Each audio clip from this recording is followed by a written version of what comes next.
Hi everyone, welcome back to a new video. आज की video में डिस्कस करने जा रहे हैं कुछ कंटेंट जो आपके HPPSC के न्यू पैटर्न के अकॉर्डिंग जो पेपर 1 का सिलेबस है उसमें आप लोगों की हेल्प करेगा। याद रखना, ये आपकी प्रिपरेशन को बूस्ट जरूर करेगा, लेकिन आपकी पूरी प्रिपरेशन नहीं करवा सकता है, वो आप लोगों को खुद ही करनी पड़ेगी। तो आपकी प्रिपरेशन को बूस्ट करने के लिए ये एक हेल्प के तौर पर आप लोगों के लिए कंटेंट आप लोगों को दिया जाता है। इसके लिए एक प्लेलिस्ट भी मैंने बनाई है जिसमें प्रीवियस 2 क्लासेस आप लोगों को देखने के लिए मिलेगी और आज ये हमारी 3rd क्लास है इस चीज़ की। चलिए शुरू करते हैं हमारी आज की डिस्कशन को। सबसे पहला हमारा जो क्वेश्चन है, कितना इंटरेस्ट जो है वो महिला सम्मान बचत प्रमाण पत्र योजना के तहत दिया जाएगा? तो ये दिया जाएगा आपका 7.5%। अब सबसे पहले आप लोग ये जान लीजिए कि ये जो महिला सम्मान बचत प्रमाण पत्र योजना है ये बेसिकली है क्या। देखो, ये योजना जो है वो वुमेन एम्पावरमेंट के लिए एक स्टेप उठाया गया है हमारी सेंट्रल गवर्नमेंट की तरफ से। और अभी जो बजट हुआ था आपका 2023-24 का, उसमें ये स्कीम निर्मला सीतारमन जी ने अनाउंस की थी। और इससे फ़ायदा ये होगा कि जो वुमन है वो सेविंग्स ओरिएंटेड ज़्यादा हो जाएगी और ज़्यादा मनी को वो सेव करेंगी। महिलाओं के लिए विशेषकर है, वो अपनी मर्जी से मतलब जितना भी अमाउंट है उसको जमा कर सकती हैं और उसके ऊपर इन लोगों को 7.5% का ब्याज मिलेगा। ऐसी बात नहीं है, अगर जैसे एक पर्टिकुलर टाइम पीरियड है उससे पहले ये लोग निकालना चाहती हैं तो ये निकाल सकती हैं, लेकिन इनको जो ब्याज होगा वो फिर 5.5% मिलेगा। अगर इन्होंने अपनी मैच्योर डेट से पहले पैसे निकाल दिए तो फिर उसके अकॉर्डिंग इनको 5.5% का ब्याज मिलेगा। वैसे पूरा मैच्योर होने पर इनको 7.5% का ब्याज मिलेगा। तो न्यू स्कीम है ये, इसको याद रखना, महिला सम्मान बचत प्रमाण पत्र योजना। और ये हमारी सेंट्रल गवर्नमेंट ने शुरू की है, केंद्र सरकार ने इसको शुरू किया हुआ है। महिलाओं के एम्पावरमेंट के लिए, सशक्तिकरण के लिए एक स्टेप है ये। Next, world TB day is celebrated on. विश्व टीबी दिवस कब मनाया जाता है? तो ये जो विश्व टीबी दिवस है हमारा, ये मनाया जाता है आपका 24 मार्च को, 24 मार्च को मनाया जाता है। इसकी थीम इंपॉर्टेंट है। थीम क्या थी इस बार की? Yes, we can end TB. अब कुछ और इंपॉर्टेंट फैक्ट्स है टीबी से रिलेटेड जो आप लोगों को पता होने चाहिए। जैसे कि विश्व का टारगेट क्या है टीबी को खत्म करने के लिए? वर्ल्ड का जो टारगेट है टीबी को एंड करने के लिए वो है आपका 2030 बाय सस्टेनेबल डेवलपमेंट गोल। 2030 का इन्होंने रखा हुआ है। और इंडिया का गोल क्या है? इंडिया का जो गोल है टीबी को एंड करने का वो 2025 तक है। मतलब हमने विश्व से 5 साल पहले का गोल रखा हुआ है। हिमाचल ने इससे पहले का गोल रखा हुआ है और हिमाचल सरकार ये कहती है कि भाई हम 2023 के एंड तक टीबी को खत्म कर देंगे। 2023 चल ही रहा है, देख लेंगे दिसंबर तक टीबी पूरी तरह से इरेडिकेट होता है या फिर नहीं होता है। अब इम्पॉर्टेंट चीज़ यहाँ पर एक और आ जाती है, खासकर बिकॉज आप हिमाचल प्रदेश के एग्जाम की प्रिपरेशन कर रहे हो, तो जो हिमाचल प्रदेश की गवर्नमेंट है उन्होंने टीबी को इरेडिकेट करने के लिए क्या क्या स्टेप उठाए हैं, कौन कौन सी स्कीम्स हैं, ये सब आप लोगों को पता होना चाहिए। जैसे फॉर एग्जाम्पल मुख्यमंत्री क्षय रोग योजना, जो क्षय रोग निवारण योजना शुरू की गई है, ठीक है, टीबी के लिए क्षय रोग निवारण योजना को शुरू किया गया है। इसके साथ हम लोगों ने निक्षय मित्र के बारे में पढ़ा था। निक्षय मित्र कौन होते हैं? जो टीबी के पेशेंट को अडॉप्ट करेंगे और इमोशनली और फाइनेंशियली उनको सपोर्ट करेंगे। और रिसेंटली भी एक हमने पढ़ा था क्या? TB champion. टीबी चैंपियन वो लोग जिनको खुद को टीबी हो रखा है, वो ठीक हो गए हैं और जो भी लोग अंडर ट्रीटमेंट है उनकी हेल्प करेंगे। इसके लिए इनको 5 से 8 हज़ार रुपये का मानदेय भी मिलेगा, ठीक है। तो बहुत सारे स्टेप टीबी को एंड करने के लिए लिए गए हैं और हिमाचल प्रदेश अकेला ऐसा राज्य बन गया है जहां पर मतलब टीबी उप तहसील के लेवल पर भी जांच होती है टीबी की, तहसील के लेवल पर भी, यानी कि मतलब छोटी से छोटी जगह पर भी जो टीबी की जांच है वो होती है। Next, who is president of चेक रिपब्लिक? तो चेक रिपब्लिक के नए प्रेसिडेंट बने हैं ये बने हैं आपके पीटर पेवल। ये इस क्वेश्चन जो है ये सिर्फ फैक्चुअल हैं और फैक्चुअल में जितना आंसर है उतना ही बताऊंगी। जहाँ पर एक्सप्लेनेशन की ज़्यादा ज़रूरत होगी वहाँ पे आप लोगों को डिटेल एक्सप्लेनेशन भी मिल जाएगी। तो ये बने हैं, अपॉइंटमेंट का है ये पीटर पेवल। नेक्स्ट, कौन सी कंट्री है जिन्होंने वर्ल्ड की फर्स्ट सैंड बैटरी बनाई है? तो विश्व की जो पहली सैंड बैटरी है ये आपकी बनाई है फिनलैंड ने। ठीक है, सैंड बैटरी जो है एक तरह से रिन्यूएबल एनर्जी सोर्सेज की तरफ है, ये आपका फिनलैंड ने वर्ल्ड की फर्स्ट सैंड बैटरी बनाई है। ये क्या करेगी? रिन्यूएबल एनर्जी सोर्सेज से हीट को रिस्टोर करेगी बहुत सारे मंथ्स तक। ठीक है, next, which among the following वोन 2023 मार्कोनी प्राइज? 2023 का मार्कोनी प्राइज किसने जीता है? यहाँ आपको ऑप्शंस दे रखे हैं और इसका सही आंसर है आपका हरि बालकृष्णन। ठीक है, अब ये जो मार्कोनी प्राइज है ये बेसिकली है क्या? कम्युनिकेशन टेक्नोलॉजी की फील्ड में ये एक टॉप ऑनर है, उच्चतर सम्मान है ये कम्युनिकेशंस टेक्नोलॉजी की फील्ड में। हर साल ये दिया जाता है उन इनोवेटर्स को जिन्होंने कि डिजिटल इंक्लूसिविटी में अपने सिग्निफिकेंट कंट्रीब्यूशन दिया है और इंफॉर्मेशन एंड कम्युनिकेशन टेक्नोलॉजी की एडवांसमेंट के थ्रू डिजिटल इंक्लूसिविटी को इन्होंने बढ़ाया हुआ है। Next, who has been appointed as new president of World Bank? World Bank के नए प्रेसिडेंट कौन बने हैं? तो वर्ल्ड बैंक के नए प्रेसिडेंट बने हैं आपके अजय बंगा। इंडियंस हैं बहुत सारे या इंडियन ओरिजिन के लोग जिन्होंने बहुत अच्छे अच्छे काम किए हुए हैं। इस वीडियो में मैक्सिमम उन्हीं लोगों के बारे में हम लोग आज के क्वेश्चंस हैं, जैसे कि ये अजय बंगा हो गए।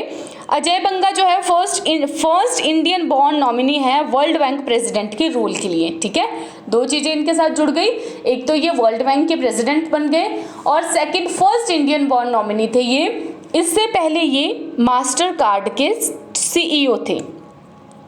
जो वर्ल्ड बैंक है इसका हेडक्वार्टर है आपका वॉशिंगटन DC में और इसको बनाया गया था जुलाई 1944 में।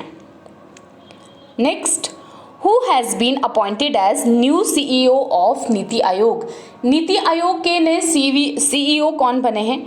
तो ये बने हैं आपके BVR सुब्रमण्यम। पहले आपके अमिताभ कांत थे, लेकिन अभी बने हैं आपके BVR सुब्रमण्यम। नीति आयोग से भी कुछ एक क्वेश्चंस पूछ लिए जाते हैं, जैसे कि नीति आयोग का फुल फॉर्म क्या है? National institution for transforming India. इसे बनाया गया था जनवरी 1, 2015 में। ये भी पूछ लिया जाता है जनवरी 1, 2015 में। और इसने हमारा जो पहले था प्लानिंग कमीशन उसको रिप्लेस किया है।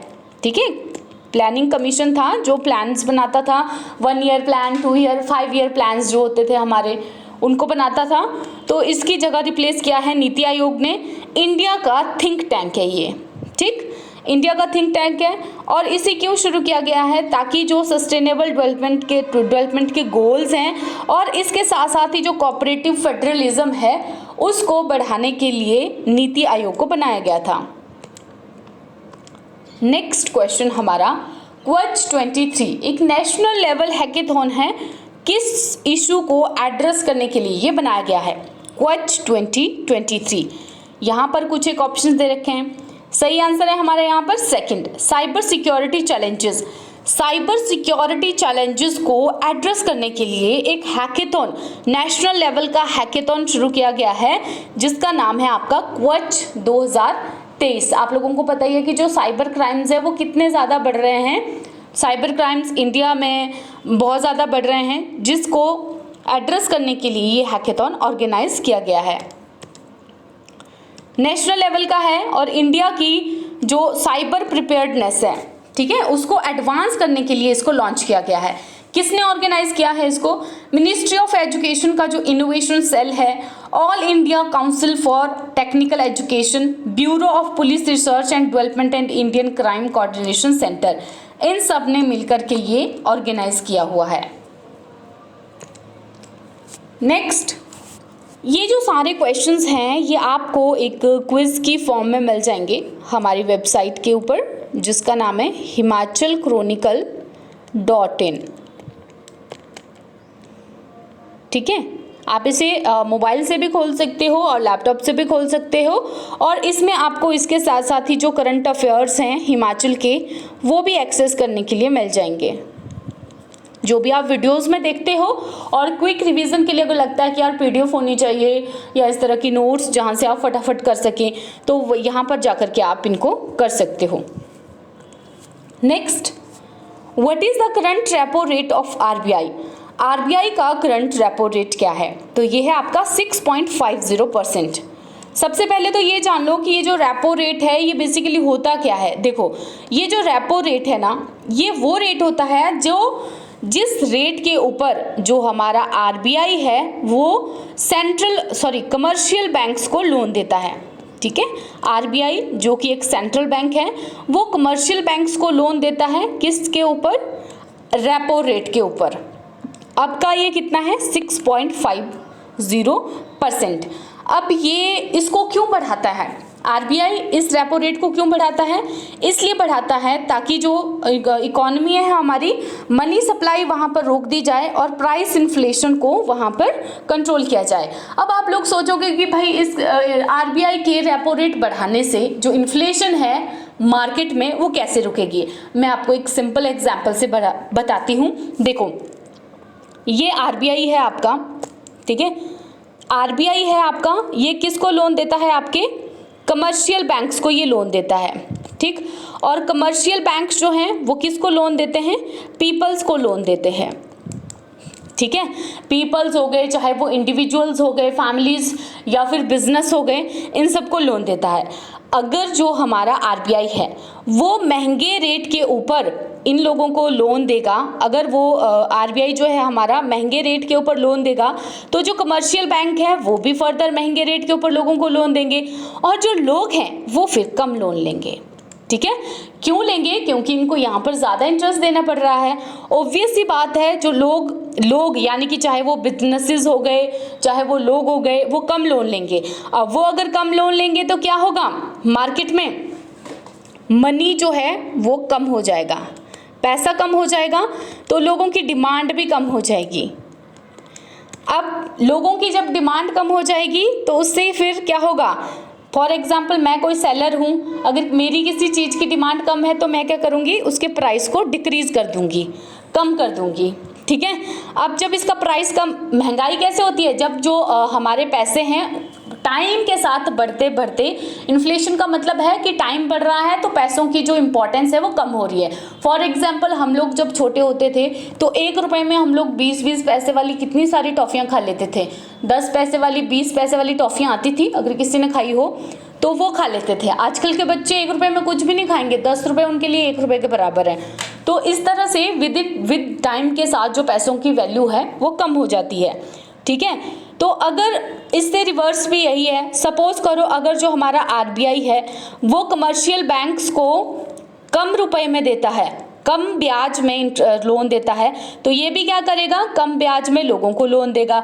तो फिर क्या लोग क्या करेंगे, ज़्यादा पैसे लेंगे। ठीक है, मनी ज़्यादा होगा तो जो मनी है इकोनॉमी में वो बढ़ जाएगा, पैसा लोगों के पास ज़्यादा हो जाएगा तो क्या होगा, डिमांड भी ज़्यादा होगी, चीज़ों की डिमांड ज़्यादा होगी। जिस चीज़ की डिमांड ज़्यादा होती है उसके प्राइसेस ऑल एकदम से बढ़ जाते हैं। ठीक है, तो ऑब्वियस सी बात है, लोगों के पास पैसा ज़्यादा होगा, चीज़ की डिमांड भी उतनी बढ़ जाएगी। मतलब चीज़ वैसे 10 रुपए की है लेकिन लोगों के पास ज़्यादा पैसा है तो उसी को ही 100 रुपए की बेच रहे हैं। ठीक है, तो इन्फ्लेशन जब ज़्यादा हो जाती है तो उसी को ही रोकने के लिए, प्राइस इन्फ्लेशन को रेगुलेट करने के लिए, मनी सप्लाई को रेगुलेट करने के लिए रेपो रेट को सेंट्रल बैंक जो है हमारा बढ़ाता है। ठीक है, रिवर्स रेपो रेट क्या होता है, रिवर्स रेपो रेट आपका ये होता है कि कमर्शियल बैंक्स जो हैं आरबीआई को, यानी जो हमारा सेंट्रल बैंक है उसको जिस रेट के ऊपर लोन देते हैं वो हमारा हो गया रिवर्स रेपो रेट। ये कितना है अभी, ये है आपका 3.35%। अब देखना हमेशा क्या होता है कि ये जो रिवर्स रेपो रेट होता है ये कम होता है और जो रेपो रेट होता है ये ज़्यादा होता है। ठीक, next CRR, cash reserve ratio, ये भी एक इम्पॉर्टेंट टर्म है।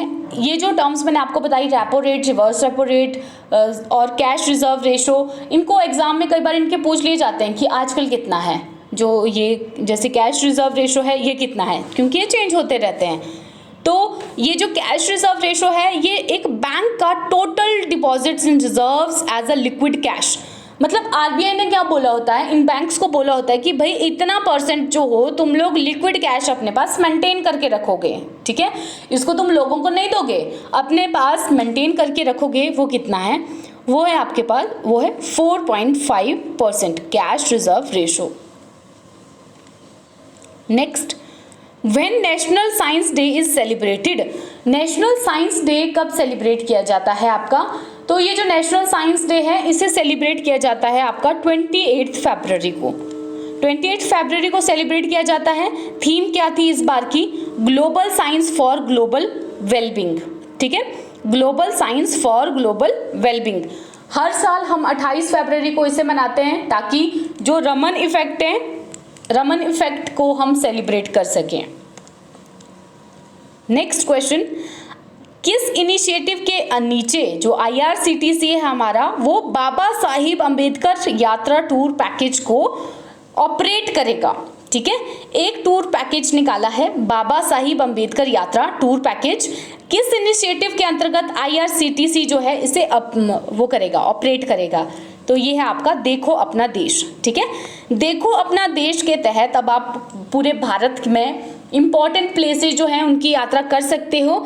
इसको नाम दिया गया है बाबा साहेब अंबेडकर यात्रा टूर और ये ऑपरेट करेगा IRCTC। तो ये इन्होंने शुरू किया हुआ है ताकि बाबा साहिब अंबेडकर यात्रा जो है, बेसिकली जो भी अंबेडकर जी हैं, अंबेडकर जी थे, उनके साथ, उनकी लाइफ के साथ जितने प्लेसेस हैं, जितने डेस्टिनेशंस हैं, वो जुड़ी हुई थी, उनको हाईलाइट करने के लिए इस यात्रा को शुरू किया है। किस मिनिस्ट्री के अंतर्गत? नोडल मिनिस्ट्री कौन सी है इसकी? Ministry of tourism. बेसिकली एक डोमेस्टिक टूरिज्म को बढ़ाने के लिए भी एक स्टेप हमारी गवर्नमेंट ने लिया है कि जो डोमेस्टिक टूरिज्म है उसे बढ़ा दिया जाए और हमारे देश की जो रिच कल्चरल हेरिटेज और बायोडाइवर्सिटी है इंडिया की, उसको भी प्रमोट किया जाए, लोगों को उसको देखने के लिए एनकरेज किया जाए। और बेसिकली टूरिज्म बढ़ाया गया है थोड़े से, अगर फॉर एग्जांपल इतने सारे प्लेसेस की आप खुद से यात्रा करोगे जाकर के तो आपको ये बहुत ज़्यादा महंगा पड़ेगा, और अगर आप इनके साथ ये करते हो तो इनको आपको थोड़ा सस्ता भी पड़ेगा। ठीक है, तो ज़्यादा से ज़्यादा लोग एनकरेज होंगे जाने के लिए भी। Next, Which of the following visit Abu Dhabi to participate in IDEX and NAVDEX 2023? तो यहाँ पर आपको कुछ एक ऑप्शंस दे रखे हैं, इनमें सही आंसर है आपका INS सुमेधा। INS सुमेधा ने अब INS सुमेधा को अबू धाबी भेजा गया था ताकि वो IDEX और NAVDEX 23 में पार्टिसिपेट कर सके, और ये थर्ड शिप है हमारे भारत में बने हुए Saryu class naval offshore patrol vessels का। इंडियन नेवी में इसे कब लाया गया था? इंडियन नेवी में इसे लाया गया था 7 मार्च 2014 को। अब देखो इसे क्यों भेजा गया था? जो हमारा INS सुमेधा है ये वहाँ गया था, उसने वहाँ पर जो भी एक्टिविटीज़ हुई उसमें पार्टिसिपेट किया, तो एक तरह से जो मैरीटाइम कॉपरेशन है हमारे बीच में और यूनाइटेड अरब एमिरेट के बीच में वो भी हमारा बढ़ा। ठीक है, तो प्रमोट करने के लिए, मैरीटाइम कॉपरेशन को ही प्रमोट करने के लिए इसे वहाँ पर भेजा गया था। नेक्स्ट क्वेश्चन, नए CEO यूट्यूब के कौन बने हैं? ठीक है, यूट्यूब के नए CEO बने हैं, ये बने हैं नील मोहन। ये भी इंडियन ओरिजिन के हैं। मैंने आपको पहले बताया था ना शुरू में कि इंडिया वाले, इंडियन ओरिजिन के जो लोग हैं बाहर जाके बड़े अच्छे अच्छे काम कर रहे हैं, उनके बारे में आज ज़्यादा न्यूज़ है। नील मोहन है ये। Next, in which of the following city India's first electric AC double decker bus is inaugurated? Bharat की पहली डबल डेकर बस जो है वो कहाँ पर इनॉग्रेट की गई है? तो ये आपकी की गई है मुंबई में। ठीक है, बृहन मुंबई इलेक्ट्रिक सप्लाई और ट्रांसपोर्ट अंडरटेकिंग जो है इन्होंने इंस्टॉल किया हुआ है।